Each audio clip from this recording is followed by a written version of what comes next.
Hello everyone, welcome to my channel Shiksha academy. मैं नंदिता आप सभी का बहुत बहुत स्वागत करती हूँ। आज मैं आप लोगों के लिए लेकर आई हूँ पार्ट 3। सब्जेक्ट है assessment of teaching and learning. जो भी स्टूडेंट DDU से बीएड कर रहे हैं सेमेस्टर 2 में, आपका सब्जेक्ट है 107। सब्जेक्ट का कोड है, ये सब्जेक्ट है assessment of teaching and learning. अब तक मैं 2 वीडियोज़ अपने चैनल पर डाल चुकी हूँ। अगर आपने उनको नहीं देखा है तो please assessment of teaching and learning के नाम से प्लेलिस्ट है, वहाँ पर जाएँ और इंपॉर्टेंट विजिट को ज़रूर देखें। और आपका जो सब्जेक्ट 106 है जिसका नाम है स्कूल मैनेजमेंट और लीडरशिप, उसकी भी एक प्लेलिस्ट है, उसको भी जाके ज़रूर देखें, ठीक है। और जैसा कि ये सब्जेक्ट है आपका assessment of teaching and learning, जो हम पार्ट 2 और पार्ट 3 में कवर कर रहे हैं, इसमें मोस्ट इंपॉर्टेंटली जितने भी एजुकेशन कमीशंस हैं, ठीक है, कोठारी, मुदालियर, आपके हंटर कमीशंस हैं, न्यू एजुकेशन पॉलिसी है, इससे रिलेटेड बेसिकली एग्जामिनेशन रिफॉर्म से रिलेटेड, करिकुलम से रिलेटेड चीज़ों को इंक्लूड किया गया है, राइट। बट स्टिल इसमें जो बेसिक क्वेश्चंस है, जैसे फैक्चुअल क्वेश्चंस है, जैसे मुदालियर कमीशन कब, जैसे आपका मुदालियर कमीशन कब आया, हंटर कमीशन कब आया, कौन सी गवर्नमेंट ने रिकमेंड किया, इम्प्लीमेंट किया, ये सारी बेसिक से चीज़ें, फैक्चुअल चीज़ें आपको एग्ज़ाम में देखने को मिल सकती हैं। और एक और चीज़ इंपॉर्टेंट है कि अगर इसमें आपको बहुत ज़्यादा कुछ नहीं समझ में आ रहा है तो आप सेमेस्टर 1 बीएड सेमेस्टर 1 क्लास के नाम से एक प्लेलिस्ट है, वहाँ पे जाएंगे तो कंटेम्प्रेरी इंडिया एंड एजुकेशन करके वहाँ पे कुछ वीडियोस मिल जाएंगी। और otherwise contemporary India and education के नाम से एक प्लेलिस्ट है, उसमें मैंने बहुत ज़्यादा वीडियोस नहीं होंगे, आई थिंक 2-3 वीडियोस होंगे, उसमें मैंने बहुत इंपॉर्टेंट सारे कमीशंस को प्रॉपर हायरार्की में मैंने वहाँ पे बताया है, ठीक है। उसका भी लिंक मैं यहाँ पे डिस्क्रिप्शन में दे दूँगी, आप उसको ज़रूर देखिएगा। बेसिकली कमीशंस इतने इंपॉर्टेंट है ना कि मैं आपको बता नहीं सकती, आपके सेमेस्टर 2 में तो काम आएगा। उसके बाद कभी आप एमएड का एंट्रेंस वगैरह देने जाएंगे तो भी उसमें काफ़ी क्वेश्चंस आपके पूछे जाते हैं, ठीक है। इसके पहले वीडियो में हमने 10 क्वेश्चन को डिस्कस किया था, वीडियो लंबा ना हो तो इसलिए मैंने 10 क्वेश्चंस को इस वीडियो में हम डिस्कस कर रहे हैं। ये इस assessment of teaching and learning का पार्ट 3 होगा। तो हम वीडियो को शुरू करते हैं। लास्ट हमने डिस्कस किया था कि क्वेश्चन नंबर 10 था, नेशनल एजुकेशन पॉलिसी जो 1986 में है वो किसके द्वारा इंट्रोड्यूस की गई थी, कौन सी सरकार के द्वारा, राजीव गांधी सरकार के द्वारा।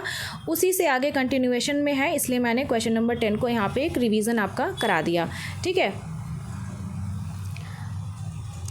यहाँ पे देखिए, यहाँ पे फीचर्स की बात की गई है जो आपकी न्यू एजुकेशन पॉलिसी 1986 में आई थी राजीव गांधी गवर्नमेंट के द्वारा। तो यहाँ पे all of the above question सही है, ऑप्शन सही है।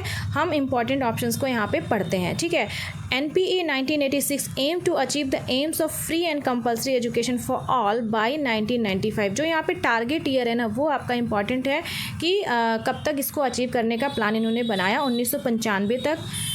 दूसरा ऑप्शन है operation black board was started under this national education policy 1986।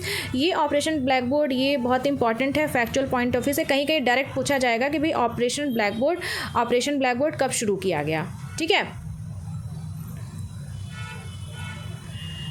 आगे हम नेक्स्ट पॉइंट की तरफ बढ़ते हैं। यहाँ पे लिखा हुआ है expansion of higher education was to be done with the opening open universities and distance education institutions and the mode of education was to given equal status and recognition by UGC। ये point काफ़ी important, इसको ज़रूर आप देखिएगा।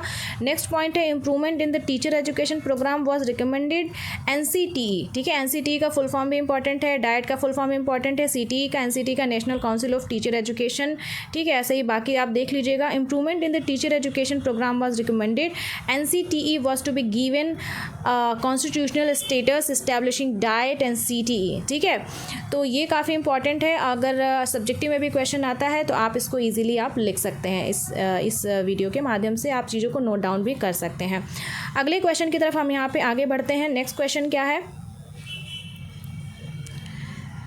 Next question है how many major national educational plans have been implemented in India since independence. जब तक आज़ादी हुई, आज़ादी के बाद से कितनी राष्ट्रीय शैक्षिक योजनाएं लागू की गई हैं?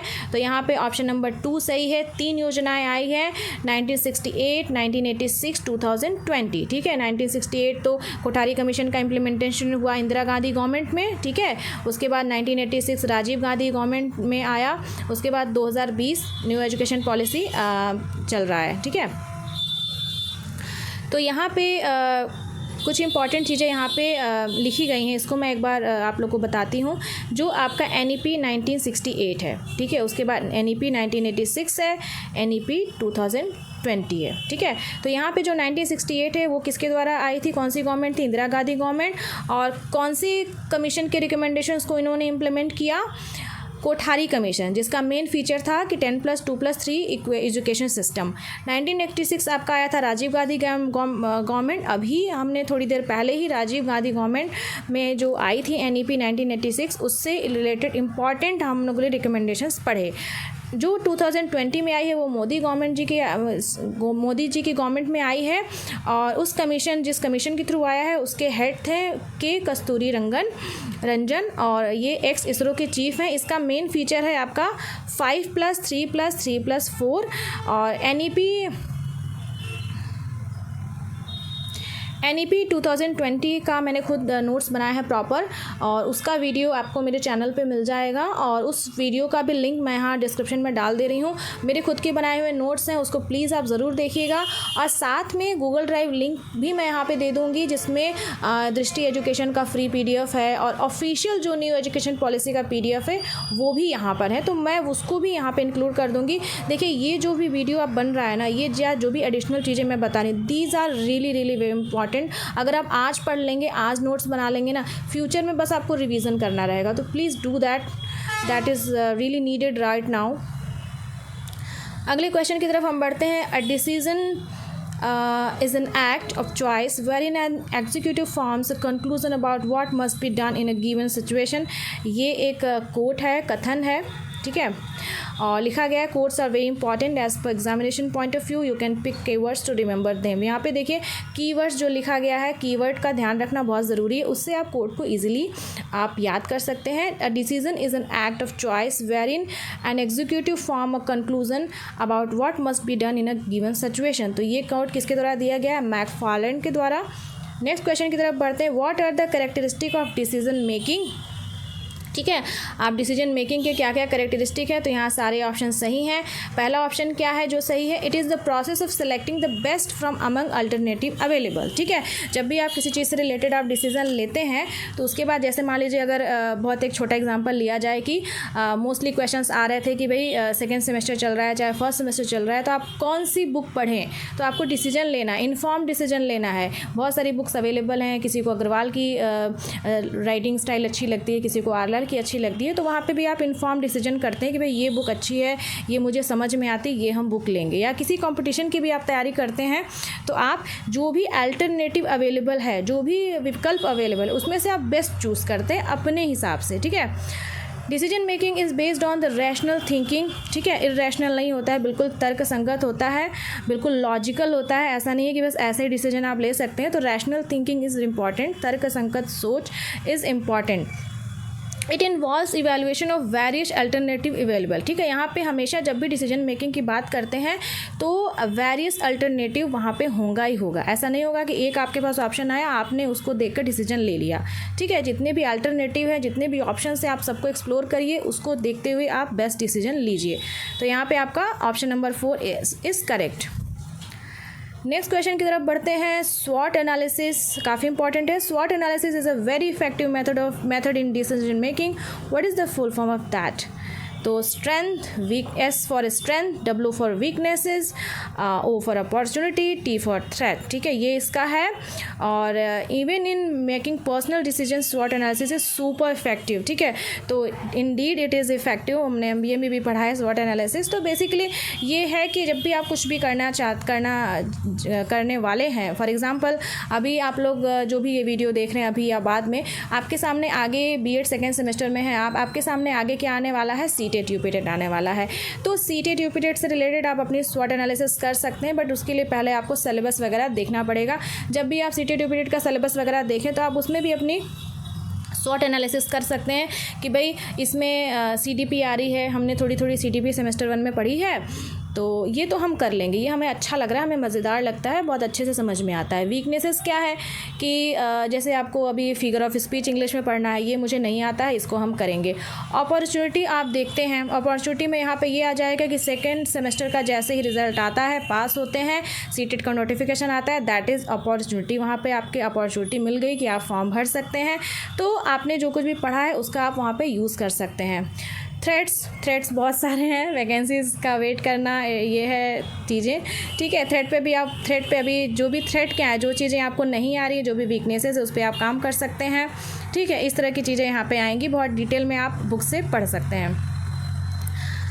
तो ये आपका हो गया स्वॉट एनालिसिस। नेक्स्ट क्वेश्चन की तरफ बढ़ते हैं, जो अगेन एक कथन है, ठीक है। कथन है, selection of one behaviour alternative from two और more possible alternative is called decision making.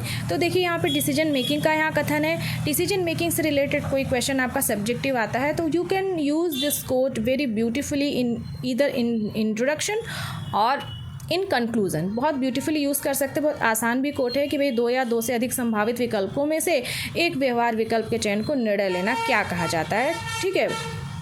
निर्णय लेना कहा जाता है, किसने दिया है? जॉर्ज टेरी ने दिया है, ठीक है। अगले क्वेश्चन में हम तरफ बढ़ते हैं, डिसीजन मेकिंग इन्वॉल्व्स, क्या इन्वॉल्व होता है डिसीजन मेकिंग में, निर्णय लेने में? यहाँ पे आपका इंट्यूशन आता है, अंतर्ज्ञान। तो बेसिकली इंट्यूशन क्या है? इंट्यूशन इज़ आप जैसे अक्सर आप कहते हैं कि लाइक अगर आपकी तबीयत कभी ख़राब होने वाली रहती है, एक छोटा एग्जांपल लेते हैं, तो आपको पहले से ही लगता है कि यार I am not feeling well, मतलब ऐसा लग रहा है कि मेरी तबीयत ख़राब होने, दैट इज़ इंट्यूशन, ठीक है।